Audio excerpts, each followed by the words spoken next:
What's up, YouTube? This is the Jones and Jones over here, jonesing for that next big cloud. Now, today I'm going to walk you through how to make one of these bad boy sub-ohmed Spire Nautilus coils, like brand fucking new. Now, whenever you would get this, normally, you would actually have a little piece of metal down here. It would be a little stopper and conductive for the base. And you have all your gobbledygook on the inside. Ooh, it's all nice and burnt on the inside right there. Fortunately, camera doesn't like me today. It's not focusing correctly. So, we're going to get things down and dirty.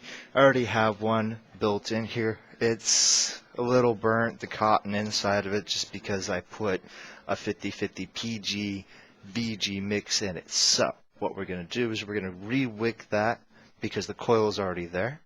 Don't need to fix what isn't broken, if you know what I mean. But if you were going to start this out off all together, there is a myriad of little videos. I'm just doing my little take on it. But I'm using 24 gauge Canthal, of course. And yeah, let me show you what we're actually working with here. So,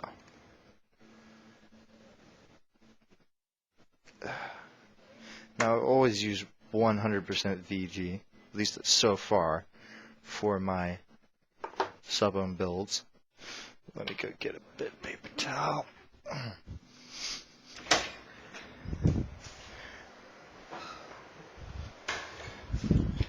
I feel the 100% VG just adds that bit of flavor, and it's a bit thicker so it doesn't burn as quickly. You know the deal. You get that harsh toke off of a mix that isn't just right, and it's, oh, what the hell is that? So, yeah, get that up my face. So, let me take this down a bit.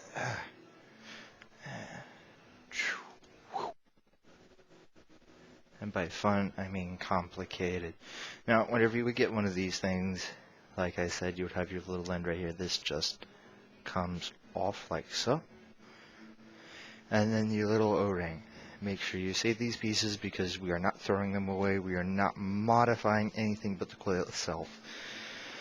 Now, it doesn't show up very well on camera, but you do have a lot of gobbledygook on the inside and a little wicking material on the outside holes. You want to pull all of this out with your handy dandy tweezers, butter knife, whatever the hell tickles your fancy.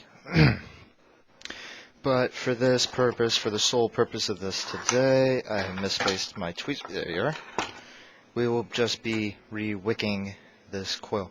Now I'm going to just pull this bad boy straight out and give you a nice little peek at my mastery. Reads 0.49, so didn't do much of a good job with anything right there. But it was okay for my first build. Now, the key to these kind of tanks, any tank that you're actually putting RDA in, that you're not supposed to put an RDA in, like the Kanga sub-ohm, really excited for that one, is placement. Placement of the wicking material. Now I'm just using regular run-of-the-mill cotton from a cotton swab. Nothing too fancy, nothing fancy for a redneck engineer build. I'm just going to take a few pieces, string them out, layer them a bit, twist them together, get a nice and good twist on that. Probably fold it back on itself maybe. The whole thing is that we have to get it through this coil while it's in there to ensure that tight fit. Alright, now let's move on to this next step, which would be getting it in. Which is always the funnest part. Tweezers will help. Anything sharp will also help too if you run into any snags. What I like to do is I like to get it situated inside. Run the tool I use to wrap the coil in through hole.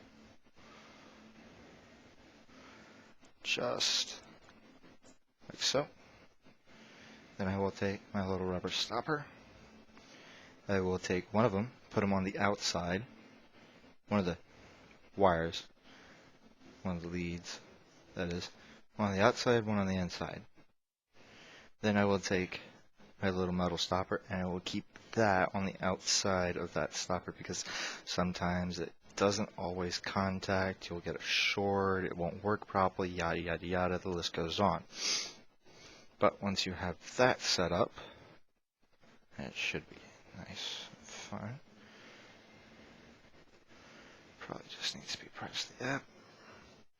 Make sure that's good and tight. You can pull out your little form tool and try and insert your cotton. I do say try, because this is the hard part. I feel twisting motion works most times, but the way I've wrapped my cotton today, it doesn't seem to want to work that well. As a matter of fact, it's actually fighting me for control as we speak.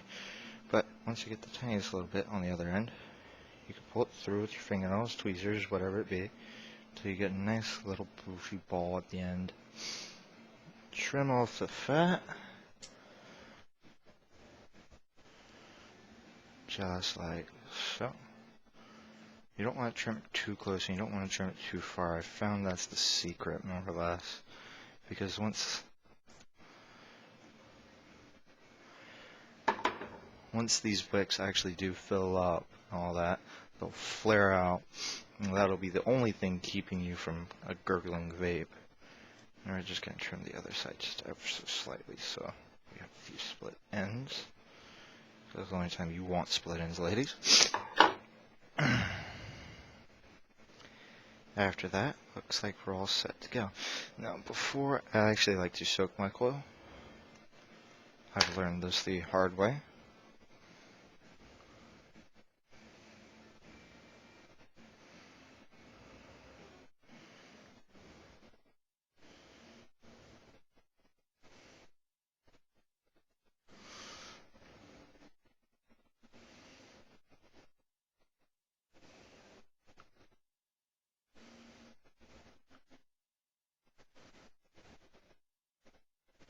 Just get a nice even saturation and preparation for going back in the tank. Now, top it off because it is going to take a bit of liquid. Clean out some that I see.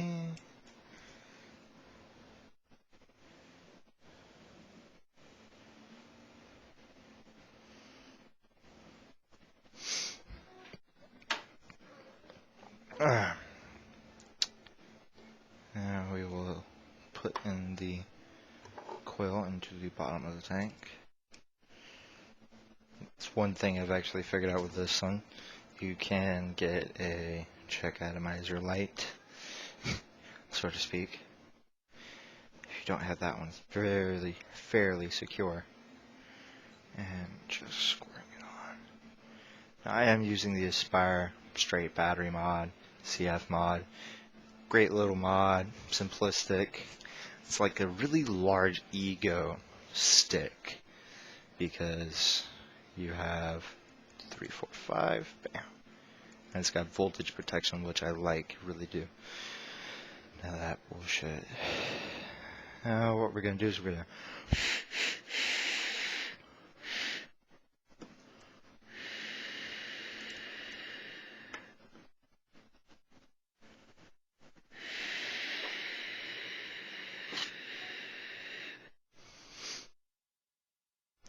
and this is just creating negative pressure in the tank. It's going to allow the liquid to drip through. Fill all the little crevices that we didn't fill just by dripping it manually. There's a little condensation buildup in there.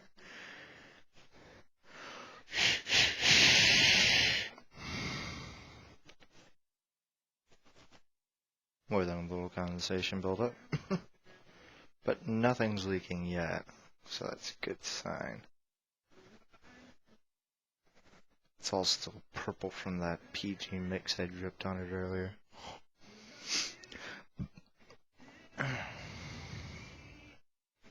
Like I said, Mildenhall Vape Shack, right here in Mildenhall town, Suffolk, where I'm stationed.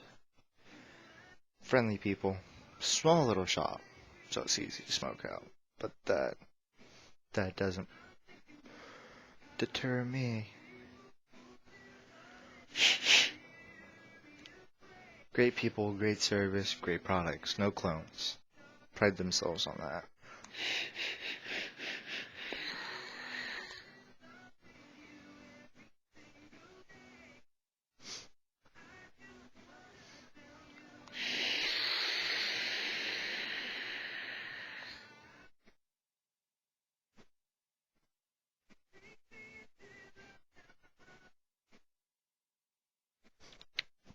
Still getting that burnt taste.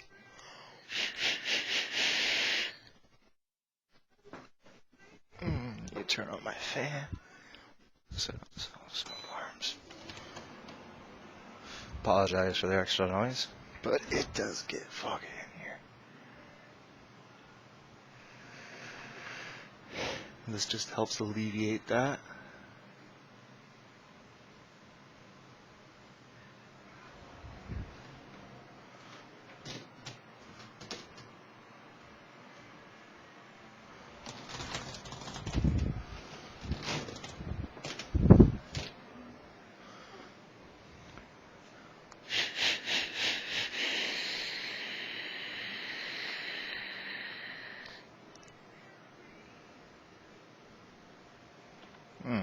I did not do that one justice. I would actually recommend using regular cotton from the stores, but this, because just the heat is so immense. Or I might not have let it soak long enough. Who's to say, really? I am new to the whole sub-ohming and RDA builds, so everything to me is new territory.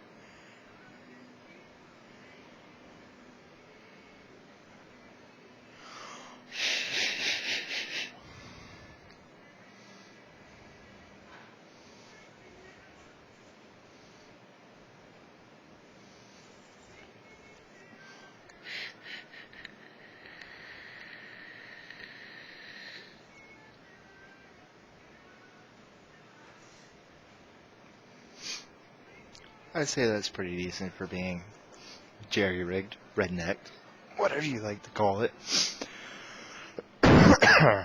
Excuse me. But that is to say, if I had the choice, I would use one of the pre-bought, pre-built coils. But if you're looking to go down, if you know how to build coils, and you have one of these things, you're missing out on a whole new world of it. But Kanger has just released the new sub-tank, which features organic cotton, OCC, and it's got great reviews all over the place. Really, really good tank. I'm supposed to be getting one through the Vape Shack. Not too long, probably on payday. And yeah, we will see how that goes. But until then, we have this. But the cool things I've heard about it, 6 milliliter tank. I mean, come on. This is only 2 right here. 2 to 3 at the tops. But with the Kanger sub tank, 6 milliliters with the OCC head, which comes with 1 sub ohm and 1 regular 1 point something ohm. And then it has your RDAs, your RDA attachment, which will bring it down to about, take 2 off, 5, maybe 4, I can't really remember off the top of my head. But Google it if you're interested, YouTube it, there are a lot of different reviews, a lot of people have gotten it. Really, really awe-inspiring stuff to actually have them come out with something that performs similarly, but has functions for people like me who don't really know a lot about the Canthal wire, but want to learn, and want to still vape too. So, like me, subscribe me, hate me, love me, I don't care. I'm here all day, every day. As always, for me, Tactical Vapor, happy trails.